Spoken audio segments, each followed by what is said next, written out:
Patrick Ewing sat back and spoke with the honesty of a man who had seen great leadership and poor direction in equal measure. He began by asking viewers to like and subscribe if they wanted real stories from inside the game, because what he was about to share wasn't about wins and losses. It was about what happens when a team loses its voice. Ewing explained that when Don Chaney took control of the New York Knicks, the locker room didn't feel guided. It felt uncertain. Practices lacked structure, and players often walked in without knowing the real plan for the night. He said leadership in New York had to be strong, clear, and demanding. Instead, confusion slowly became the system. And in a city that expects excellence, confusion quickly turns into frustration. Stephon Marbury nodded and added that for a point guard, uncertainty is the worst possible environment. He said he came to New York ready to lead, ready to carry pressure, but he needed a coach who could control the bigger picture. Instead, he felt like players were trying to solve problems on their own during games. He explained that adjustments were slow, sometimes non-existent, even when opponents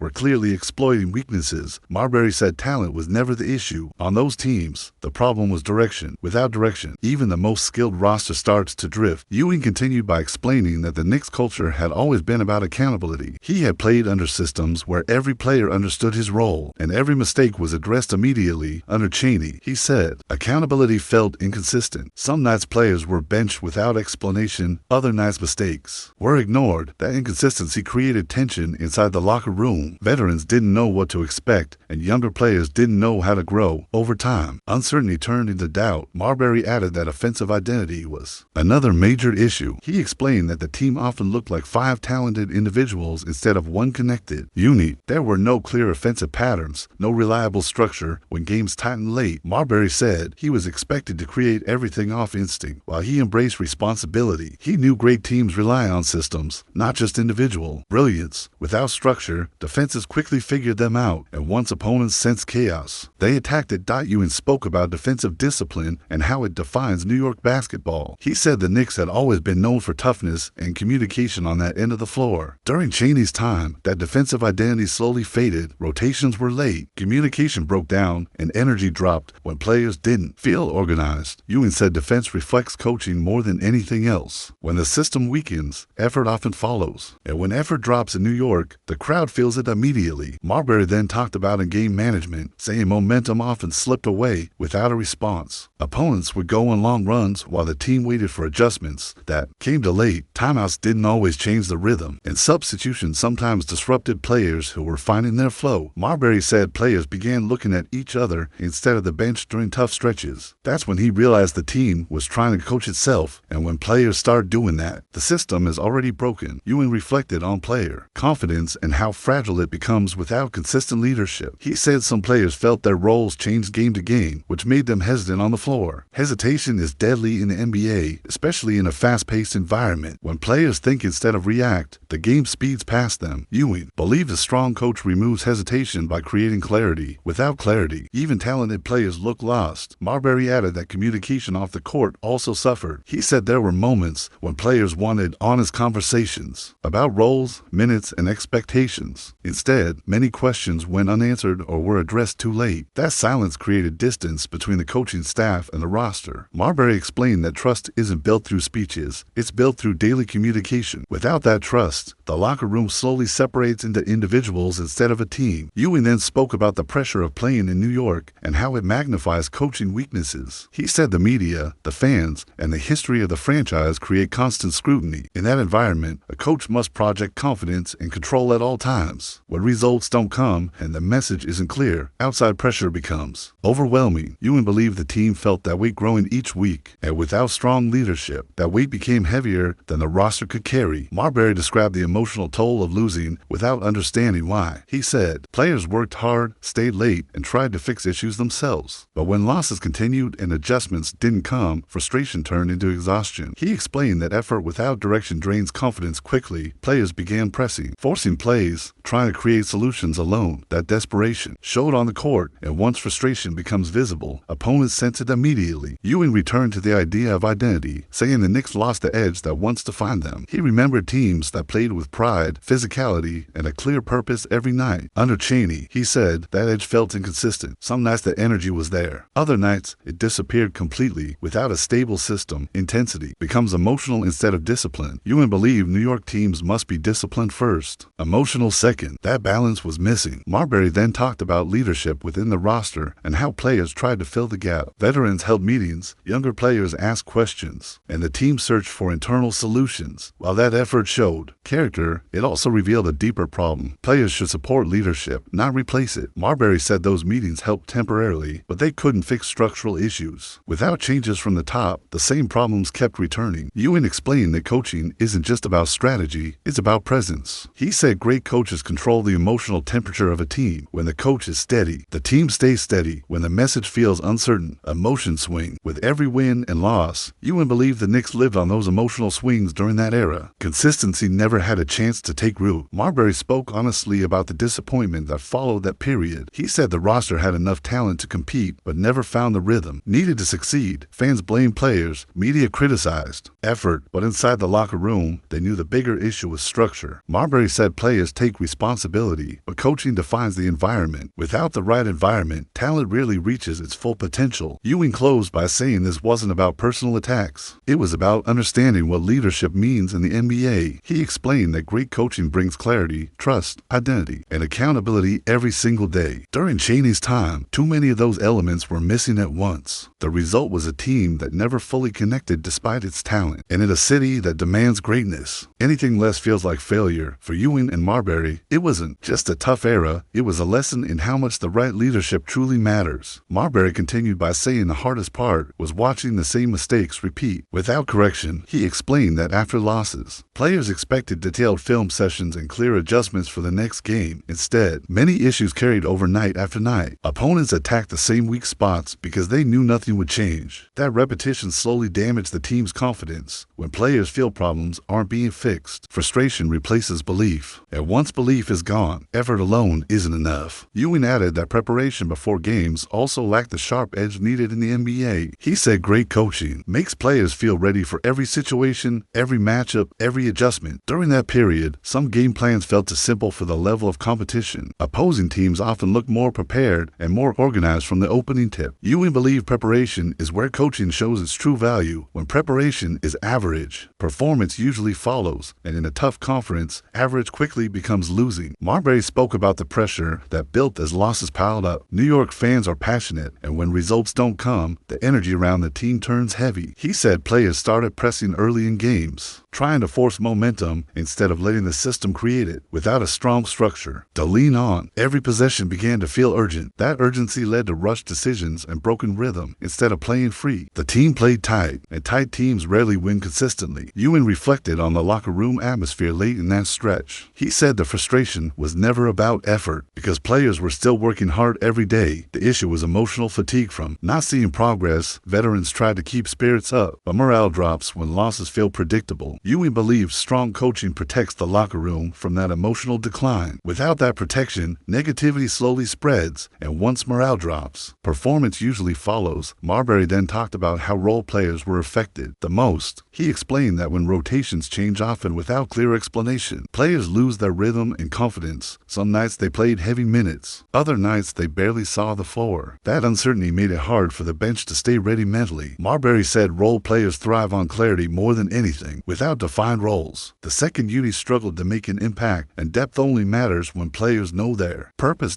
Ewing returned to the importance of leadership during adversity. He said losing streaks happen to every team, but great coaches stabilize the situation quickly. During that time, the Knicks often felt like they were reacting instead of responding. There was no strong message to reset the mindset or refocus. The group losses began to feel connected instead of isolated. Ewing explained that momentum works both ways in the NBA. Without strong leadership, negative momentum grows fast. Marbury spoke about the missed opportunity of that roster. He believed the team had enough talent, experience, and star power to compete at a much higher level, but talent needs structure to turn into results. Without a clear system, individual efforts stayed disconnected. Marbury said players were working hard, but they were not working together in a unified plan. That gap between effort and results was the most frustrating part. It felt like potential was slipping away every night.